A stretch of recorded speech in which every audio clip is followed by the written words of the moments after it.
If you've been struggling with putting together or taking your genius and turning it into an offer that your ideal buyer would buy from you at exactly the price that you want, that's exactly what we're going to be talking about today with the legendary Chris Do. Stick around for it. Now, this is video number 4 out of a 5-part series discussing the 5 core essentials for you to grow your creative freelance business. If you haven't watched those 3, I'll give you a very small summary. The first one we talked about was buying psychology. The second one was sales psychology. And the third one was pricing psychology. If you missed those, you're probably going to see a link here for it. And there'll definitely be links in the description for the other ones because they kind of flow into one another. Now, for this 4th episode, we're talking about crafting an irresistible offer. So, Chris, let's jump right into it. When you say an irresistible offer, what exactly does that mean? And what do you mean by that? An irresistible offer is an offer so good that it compels the person to say yes, which requires you not to pitch or convince or to do much sales. And what you want to do is understand what motivates people and give that to them. So you're removing resistance. The thing that gets in the way of a sale is when people feel tension around making the decision to move forward. And there's lots of ways to do this, but I want to share a little nugget from my former business mentor, Keir McLaren, God rest his soul, is that he's like, doing good work is the price of entry to be in business. So what you have to do is take that off the table. A lot of us think, well, the work should sell itself. And what we don't understand is that as competition has increased and there are so many talented people in the world vying for the same kind of work that we're trying to get, we can no longer rest on the product is good. The product being the design services that you do, the copywriting, or the websites that you build. Because if you're not good and the work isn't good, they don't even consider you in the first place. So now what we have to do is we have to enter a new level of thinking about our products or services in ways that they become so attractive that that expression, take my money, comes from the client. Not literally, but they feel that. I'm curious about this because this is so timely. I had a conversation with some of my students and we were talking about copywriting and particularly writing hooks and how they're concerned that maybe they're sensationalizing the information that they're going to give in their videos. Aside from, competition going up, talent going up, some people may be feeling like, but I'm really good. Why don't people just buy from me? Is there something to the idea of why do I have to make it sound sexy or come across sexy or really sell it if people just want good work? Can you speak to that a little bit? Yeah, and I would agree with them, actually. You should not fluff it up. And fluff it up is the wrong concept. You're not trying to put a nice package around a crap product. When you talk about creating an irresistible offer, it means you've actually redesigned, re-engineered the product itself so that it doesn't really matter what the wrapper is. So we have to think about this radically different from the point of view of our client. And what we have to do is we have to try to identify what are the top things that create tension in the buy-sell cycle. So let's talk about that, Mo. There's a couple of things, right? Why would a client not buy? Well, they feel tension around something. Oftentimes, it's around price because they think it's too little or it's too much. And it's kind of like the Goldilocks syndrome, right? Where it has to be just the right price. It's not too hot, not too cold, not too firm, and not too soft. And the natural reaction is, well, an irresistible offer is one that then must be at the lowest price. Well, sometimes that's the case. So when a client experiences a tension around price, what are ways to alleviate that tension? Well, there's 2 ways that I can think of. Reduce the price to a point in which it becomes a no-brainer decision for them, or increase the perceived value, which is really where I'd like to spend most of our conversation today. Because anybody can tell you to reduce your price to sell more. Few people can teach you how to raise your prices so you can sell less to more qualified buyers. For what reason? Let's talk about the reasons first, the whys behind this. So people will automatically have this knee-jerk reaction when I tell them, raise your prices if you want better clients. They're like, what do you mean? Are we trying to just bilk clients out of money? Are we being greedy capitalists, as some people will say? Well, no, let's talk about this. So here's a simple exercise that we're going to probably be doing the workshop together if we wind up seeing one another, which is we're going to make a list. What are the benefits and consequences of raising your prices? And then what are the benefits and consequences of lowering your price? And what we want to do is attack both of these lists from an unbiased, objective point of view. So Mo, let's try and do this exercise. What are the benefits and consequences? So both the pros and the cons of raising price. Let's start with the positives. What might happen if you're able to raise your price? Just throw out whatever comes to the top of your mind. Higher caliber client. If the price is higher, then that means that business is probably making more money and the perceived value of my product is higher because it's more expensive compared to other people in the space. There's accountability on me as a service, the team as a service, to deliver good value, quality value. So we hold ourselves to a significantly higher standard. Well, that's pretty good. Let me ask you a couple of questions, and Sure. I want those of you that are listening or watching this to play along. Hopefully I've given you enough time. If you haven't, hit pause, write down some of your answers, and come back to us, and then we can compare notes. It's kind of a way of having like almost an instructional video for you here, okay? So if I gave you more money to do the same work that you're doing, how might you spend that money? Well, the customer experience, like making sure that from beginning to end, the feeling of the service is quality. The team would be of higher caliber, higher talent. I'd get A-player teams to then offload the work off me and then for them to take accountability. I'm in the creative business, so this may not apply to everybody, but the higher the talent, the more innovative the end product is going to be when we're thinking about things like editing or filming or even script writing. So I feel like everything just goes up for quality and the experience of the service itself. That's what comes to mind for me. I'm going to make this kind of almost pedantic or very super pragmatic so that you don't feel like we're being hyperbolic and exaggerating, pumping up the benefits. So I'll speak in real basic terms here. If you gave me more money to do the project, it would mean that I could focus more on you. I'm not worried about taking on a bunch of clients because I have bills to pay. That seems pretty logical, right? So all of a sudden I can focus on a few. And if I can focus on a few, logic would then lead me to the point in which I could deliver better product. And instead of cutting corners, I can think of new creative ways to improve product or service, customer experience, or something like that. And these are important things to me. If you paid me more, I could probably not only just focus on you, but I can actually work on this longer. Back when I ran a production company where we made commercials and music videos, we got paid a lot of money. On average, I think any job that would come in the door would be about $250,000, $250,000 US. On the highest end, we did a project for over $1 million. And on the lower end, we probably did a music video for like 40K. So it's a broad spectrum. I'm not trying to throw that out there to flex on anybody. I'm just showing you there's a whole spectrum. But when they get into the $300,000, $400,000, $500,000 range, it means there's enough room in the budget for us to hire just about anybody. And I've used this before where as a way to close the job, I said, this effect that we're trying to achieve, I have the person who worked on the feature film that you're referencing.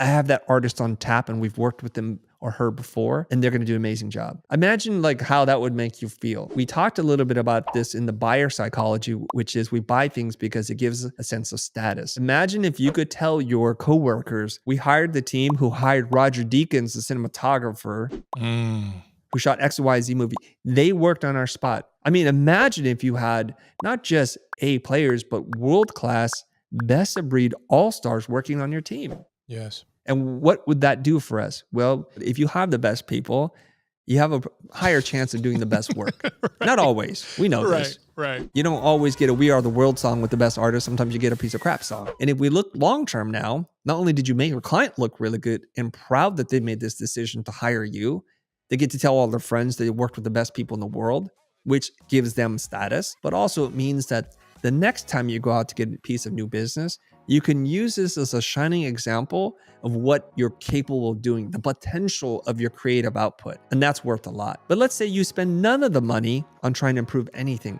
and that's your right and your prerogative too. Let's just say you're really dialed in with the team that you have and they're creative ninjas. Well, what happens is now is you're more profitable. What can you do with this profit? You can upgrade the equipment for your team. You can invest in systems and software and consulting and coaching and personal development because you have extra runway. It means you can breathe a little easier. So when a poor fit walks in the door, you don't have to take them. You don't like their vibe. You don't like what they stand for. And you have greater power to say no. You can be more discriminatory as who you choose to share your gifts with. These are good things. And that, that end of the year bonus or the half year bonus that you may or may not want to give, you can be more generous and reward the people who are there for you, with you this entire journey. Or that dream vacation that you had to delay for 7 years because you've been working like a dog. You can finally say to your partner, to your loved one, say, you know what? Here's where we're going to go. It's the dream place, and we're going to check out for 2 weeks because we can afford it. So the quality of life goes up. These are just some of the things that come with the benefit of charging more. Hey, wait, I want to tell you guys something. Why are we doing this? Because I want to bring awareness to something, and I hardly ever do this, which I need to tell you about a tour that I'm going on. And it's one of the endeavors that we're launching this year, which is I love doing workshops. I want to spend some time with you. Imagine doing this for 8 hours with me with exercise, hands-on things, and where you can get feedback from myself and from the other people in the room. We'll do role plays. We'll do exercises. It'll be really fun and guaranteed you're going to get made fun of and laughed at and laugh with me and laugh at each other. And you're going to see a whole side of my personality you've never seen before. So if you're a creative, if you're an entrepreneur, you want to learn about creativity and business and build your personal brand, I'm going to encourage you to check out the link in the description below. It's all there for you. And hopefully I'll see you in person. Do we want to do the other half of this example Yes, where we it's do. like the consequences of not charging enough? So let's go there. Again, I'm going to throw the ball in your court first, my friend, and say, what are the benefits and consequences of charging less? So let's go with the benefits first. If you are able to charge less, what are the benefits of that? And do your best to try to be objective and neutral when you're describing this list. Again, I'm going to prompt everybody to hit pause right now, to stop, make your own list, and then you can resume and compare and contrast what we say. Benefits, there may be more demand for you because you're more accessible to a bigger group of customers. It could not require as much resource, so the cost for it is going to be less, but that's out of necessity. Maybe it's faster in certain cases. So that's what's coming to mind for benefits, and I'm trying here. I'm trying. What are the benefits of charging less? Well, when you charge less, it means you open up the potential customer base to more people. So you're going to get a greater variety of clients, and you're going to get a greater volume of clients. You've removed a lot of the resistance in the buy-sell cycle because you've priced it so low now that it doesn't even hurt me to try. And this is like akin to, say, fast fashion, where you're not sure about that trendy shirt or tie. And so it only costs $25. So it's like, who cares? If it doesn't work, I throw it away. Whereas if you pay $3,000 for something, it better work because you are now living with that and you're going to beat yourself up. So it also means you attract a buyer who's not wholly committed, who's willing to try stuff. And it gives you a great variety of projects to work on. And maybe instead of having 3 clients, you're going to have 36 clients. And you can show all these potential projects that you work on, and you might get a lot more experience. And so by increasing the volume, let's say you can sell logos for $100. If you do 30 logos, it looks like a really big number. So in order to fulfill all these things, now we slip into potentially some of the consequences here. Well, who can afford to do this work? Well, I can't hire subcontractors because there's not enough budget in there for me to hire someone. If I hire someone, they might even charge more than what I charge. So I can do all the work myself, but because I have increased volume and increased opportunity, I have less time. So I have less attention and focus to each client and each problem. And I'm not spending all my nights thinking about this because my mind is racing with what I have to do the next day and the day after that. And so now, as a consequence, I'm going to work longer hours for more clients. I'm going to be switching gears pretty often. I may or may not make mistakes because I just don't have the time to sit there and refine and double check anything. I'll most likely be doing all the work myself. So that's awesome. So no subcontracted work. And some people love that. My hands are in the work, but it means I can get no help. And should I get sick, if I should have creative roadblock, I am screwed. And I'm not going to be able to give good customer service because I can't remember customers' names. It's the assembly line. We've become the McDonald's of fill in the blank of whatever service you provide. And very few people want to describe what they do as a parallel or an analog to fast food. We want to be fine dining, not fast food. So now I'm overwhelmed. I'm trying to make money to make things work. And you can only go this hard for this long before you're completely burnt out. You have nothing left in the tank because you know why? Because you can't take vacation. You can't even go to the toilet because you're worried about the 13 other projects you've taken on. Talk your shit, Chris. I mean, think about it. You're so right. That's the logic. I want to go all the way to the end of this thing. You might alienate your friends and your family and your loved ones because you're working all the time. They might label you appropriately as a workaholic, but you're saying, I'm just trying to provide. This is what's happening. The benefits are few, the consequences are many. So I want you all to think about that. So when you craft your irresistible offer and people want you to price your project lower, it takes a creative person with self-confidence and communication skills and business acumen to charge more. And that's a challenge. We want to do the things that are difficult because few people are willing to do the difficult things, means I have less competition. This brings me to another point. The higher the price of what you do, the less competition you have because there are only a few people that charge that premium price. The lower the price that you charge, the more competition you invite. When you charge quite literally $100 for a logo, which some people argue is too much for a logo to begin with, it means that Sally, who is a hobbyist designer, also charges $100 an hour. Jake, the student still in school and freshman design course, is like, I'll do a logo front.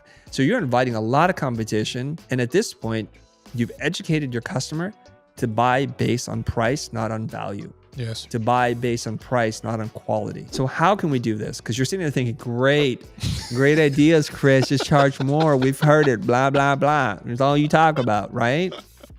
That corporate American capitalist greed that you're always talking about. And I'll tell you this, friend, if this content doesn't sit well with you, doesn't resonate, just skip the video. But for everyone else who wants to know how to charge more, yet reduce friction, you're going to want to stick around for the rest of this. So here we go. What kinds of things do people feel that create tension and resistance to buying? How much risk is involved? Will this work out? Am I spending too much? Have you done this before? Do I know anyone that you've worked with that could vouch for you? This is risk. The higher the risk, the worse the offer is. So our main focus is to reduce risk. And we do this through many different things. We increase the perception or likelihood of success. And it's a perception, it's not real. Just if they believe it will work, that reduces buyer tension. So we need to assure them. And assurance is a fancy word for how do we guarantee them that this is going to work? And I don't mean money back guarantees, even though that is a viable vehicle for an irresistible offer. I mean guaranteeing that I have a track record, I'm published, I judge shows on the work that we do, I speak on stages. All these things help to assure the buyer and to reduce risk, perception of risk, increase the likelihood of success. Next, pain. What can you do to reduce the perception of pain when it comes to this project? Well, I have to manage this project, Chris. How many iterations will I see? How do I know this will work? Is this connected to my goals? So what you want to do is simultaneously reduce the pain while you increase the perceived gains. And we can talk about it as Alex Hormozi has written in his book, and I'll hold the book up here. If you like some of these concepts, I strongly encourage you to read this book because it's going to go deep into this. It's called $100 million offers. I'm not affiliated with Alex at all. I make zero money by mentioning this, but what I want to do is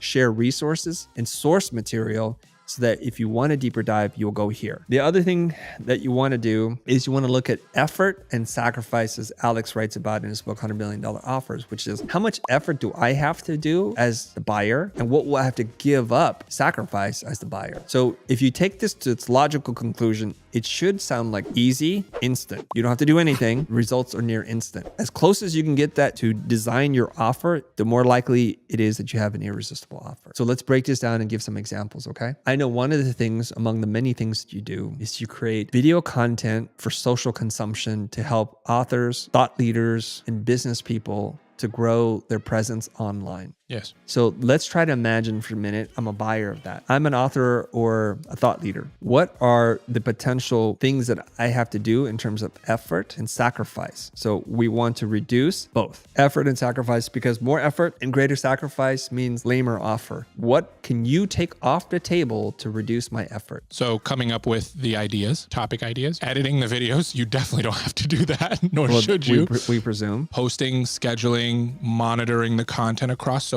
This is probably the hardest, but I'll say it because I know you're trying to just get it out of me. Filming. If we can minimize the time or the process or the effort involved in them filming, then it's a more appealing offer for sure. Now, in order to work with you and share whatever number you want, it could be real, it could be imaginary, it doesn't matter. But for the sake of the exercise, we'll go through this, okay? Now, in order to do this currently, how much might you charge someone per month to do this? Because it's an ongoing need. Go 5,000. Now let's stretch your imagination a little bit. Let's say you were given a crazy amount of money. We will say 10x. If someone were to pay you, a prospect to pay you $50,000 a month, first of all, I'm sure you'd be really happy. What else could you do to reduce effort and sacrifice? They would probably have a dedicated team for each of those components to where all they literally have to do is show up at a specific time out of their air-conditioned trailer and then just perform. Literally, all they would have to be is talent. Keep stretching, Mo. This is where you have to put on your creative cap, okay? This is where most creative people excel because most creative people are divergent thinkers that can pull from different areas and they can bring them in. Thanks for that. Most creative people excel. Me over here struggling. No, not yet, because we have to do is we have to grease the wheels. And once you start to see where I'm heading, the ideas will flow. So like many things, the dam pushes through a lot of silt and mud, and it's a sludge that comes flying out of dams and they open it up again. Once it works through that, and then it flows like crazy. You help me out here a little bit. Give me No, I want you to suffer for a little bit so people can see this in real time. Okay, you better not cut this part out. No, I'm not. So you see, this is a very helpful exercise, right? Yeah. Yeah. You want to 10x the rep budget. And we just went through this whole exercise, like what you can do if you were paid more money. We just did this. So you can just map back to that. I see your eyes darting all over the place. You can just map back to that. Oh yeah, I remember we could do what as it relates to creating social content for thought leaders. I mean, $50,000 a month, they would have a film crew that's on them 24 hours a day that can just be filming every waking moment of their day. There's an HBO series that they produce every time there's a big fight. Do you know what it's called? No, what it's called? What's it called? I think it's called 24/7. And it's so successful for getting people to care that then they start to make this as part of their package. Basically, if there's a fight, they'll do 24/7. And the theory is they shoot for about a week leading into the fight. So you kind of know what's going on. So you see how they're cutting weight. You see if they're in the gym. So you could offer your prospects 24/7. Okay, what else? See, the wheels are starting to move now. So one thing I'll tell all of you who are listening or watching this is the first thing that people do is they say, when I give in 10 times more money, I just do 10 times more of the same thing. That's pretty natural. What we got to do is work through that. And there are ideas here that you're not even thinking of that have nothing to do with what you do today. I'm thinking about the product, maybe from a service standpoint. I'm gonna block, man. I know. I want you to be in pain for a little bit. It'll make the review much better. So this person is theoretically, just as a concept, going to pay you 12 times 50K. I believe that's $600,000 a year. Sometimes you need to look at it like that. What could you do with $600,000 a year? Now, this is not premeditated. I'm just gonna go off what you young kids refer to as off the dome. If you were to hire me, Mo, let's just say you're a billionaire, millionaire, and you really care about your social presence. I'm happy to take your money. I'm going to help you. The first thing I do is I would buy all the equipment that you need and set up a studio in your home. Lighting, audio, everything works all the time. I would actually set you up with a desktop. So literally you push one button on an app and everything turns on. And I've gone in to set 3 presets for morning, day, and night. Whatever it is, you're good to go. Let's say I create a ghost channel that only a few people see, where I actually write concepts using AI and my team of copywriters, and we use sampled audio from you to produce audio and video, and we put it out there for a period of 24 hours to test to see if the concepts work. So I'm going to do a bunch of A/B testing concepts so I waste none of your time. So we're kind of saying these are bangers before you even record a single thing. I'm just getting started, Mo. You want me to stop? No, I don't. Actually, I want you to keep going. So aside from the 24/7 crew, which we will send for very specific events, and we're going to think about the next time you do public speaking, they're going to follow you through your writing creative process. And then they're going to document the whole journey from where you are to where you're going, BTS, fan reaction. We're going to do that. So you can see how, and this is not meant to like say anything about you or anybody else. I've done this exercise before, obviously, not for this specific thing, but I say, I'm going to give you 10 times as much money. And what people do is they do more of the same. But you can see, like, once my mind is freed from this, after we push past the sludge and the silt in the dam, we can get beautiful crystal clear water pushing through, and sky's the limit. One of the concepts I picked up from one of the speakers at Neil's Ford Mastermind was this idea of vertical integration. And the presenter, I forget his name, I think it's Jeff, but what he said on stage was, what most people don't know is McDonald's is a very successful business, but they also have the largest potato farms, and they have the largest chicken farms, and they actually manufacture more toys than anybody, and they sell 0 toys. But what they've done is they've set up complementary businesses that support the main business, that gives the main business an unfair, competitive, and legal advantage. The businesses, these vertically integrated businesses like the toy company, makes no money. Doesn't need to make money, has no customers, but allows McDonald's to sell these Happy Meals for, let's say, $3.50 a Happy Meal. I need to update my prices here, and include a toy that, had they purchased somewhere else, would have increased the price of the Happy Meal by $1 or $2, which then makes it too pricey to buy for your kids. That they take a wash on, and they're able to do this. They can keep their prices at a certain place because they own the chicken farms. So what business owners do, very successful ones, is they can set up a vertically integrated business that doesn't need to make money, social media presence, personal brand building, and they could just lose money or break even on it because the amount of attention and publicity and PR that they get from that generate way more revenue for their other businesses. So when you understand this concept, you might approach your business offering in a very different light to attract a different kind of customer. So you can see this is really fun. When we get away from what we do and we get to play in this thought experiment, in this fantasy land of what could we do if we got a lot of money, and we broke free of our conservative thinking, we can come up with some pretty radical ideas. Wasn't that a fun exercise to do, Mo? Yeah, it's going to make me replay this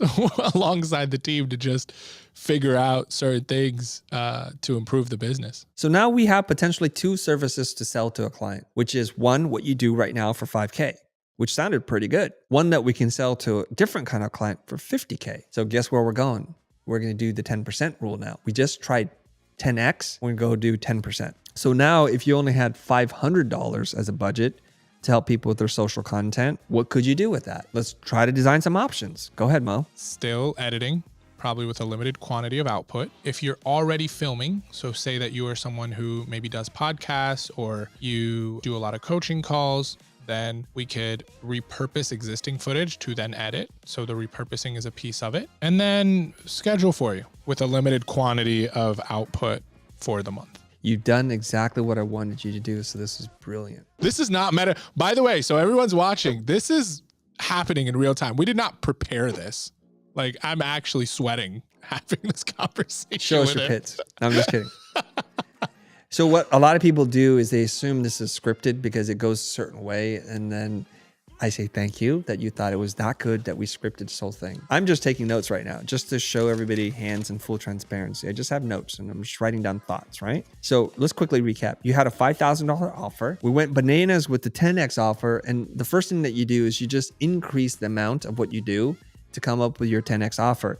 And what do you do in the reverse? When I say you have 10%, all you do is just reduce the quantity of what you're going to offer. Not a ton of innovative thinking there, Mo. You saw what you did? Such a great case study. Is it? You did is this why we go viral? You did this perfectly. You really did. And if you are watching this in the audience, I know what you're doing.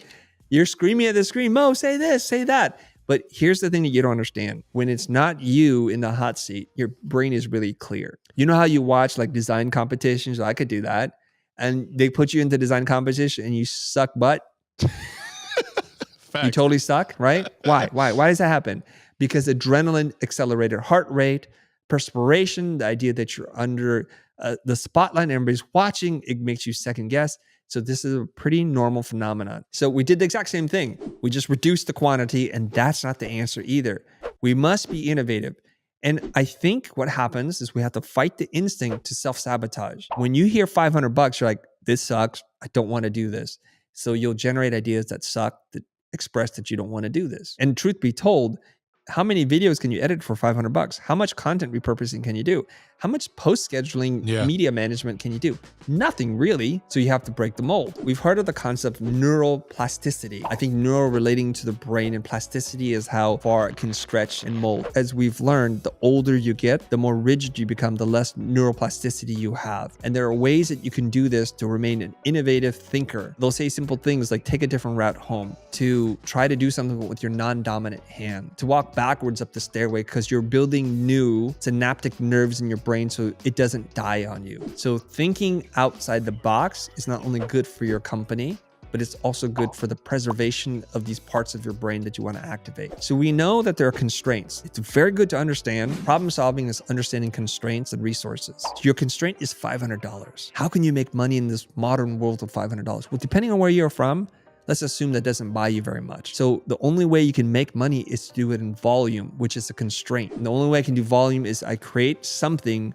that is infinitely scalable. This should open up your thinking immediately. You know, for $500, I can write a pretty darn good guide. The Social Media Influencers Guide, How to Grow Your Social Following for Business Owners. And it includes a pre-purchase coupon for a bunch of social media apps that you're gonna need. Still premium, not cutting any corners. It's just a different version of this. And some people are like, I love this. It comes with a deck of cards, not traditional cards, but each card is some prompt for you to think about, right? And it might even come with a brand guide on how to build your personal brand from a friend of yours like Chris Doe, a killer guide to creating a personal brand. Let's just say, and you've included everything that you need for $500. So you're delivering tremendous value. These are things that you're like, now I'm thinking outside the box. What else can I do? This is where we kind of get unstuck and we start coming up with ideas. And actually now, I'm going to ask you this and tell me honestly, you had your base idea. We told you a $50,000 thing. Did you get excited about the $50,000 potentiality of that? A little bit.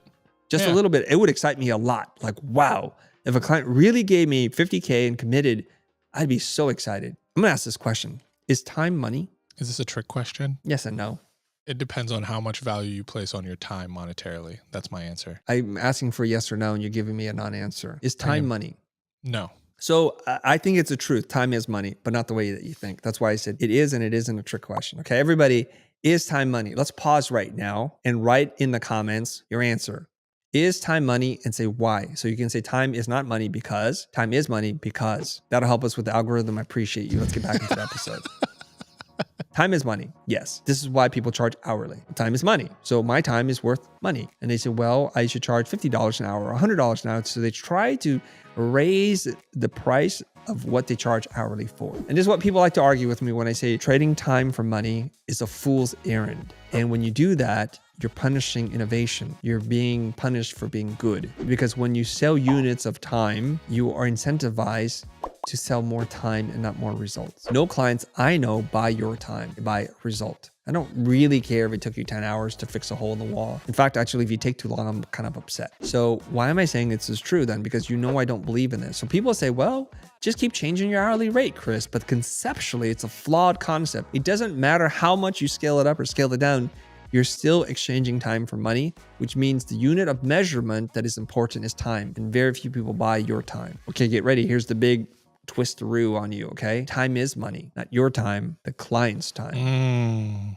That's the big flip on everybody. So your client's time, presumably because they can hire you, is worth more than your time. When you go in and you get your hair done by a stylist, whatever they charge you is worth less than what it would take for you to get a degree in beauty or hairstyling and for you to be able to cut your own hair. It's just not worth it. So you just pay. Your time and effort is worth money. So the person who saves you your time and effort creates money for you. So when you're designing your irresistible offer, if you're feeling the pressure to reduce your price, do not reduce your price. Decrease the time in which you can deliver the desired outcome.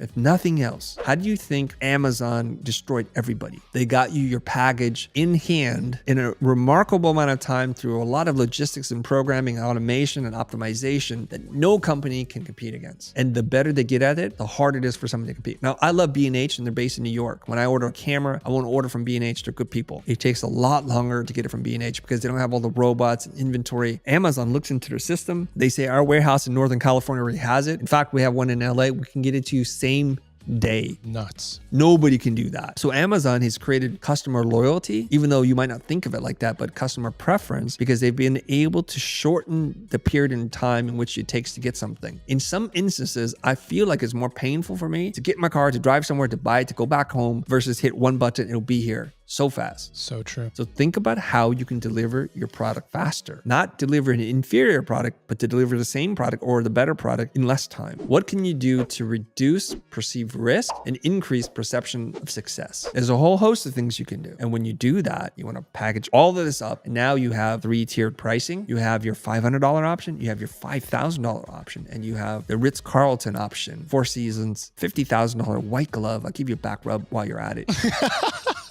And by providing pricing options, you've removed a necessity for the client to triple bid you. So to kind of land the plane here, Mo, is when we talk about writing an irresistible offer, it's not about packaging. It's literally redesigning from the ground up what your offer is, so much so that your clients feel, in Alex's word, stupid for saying no. An offer so good, it sells itself. That's my time. My name is Chris, and thanks for coming to church.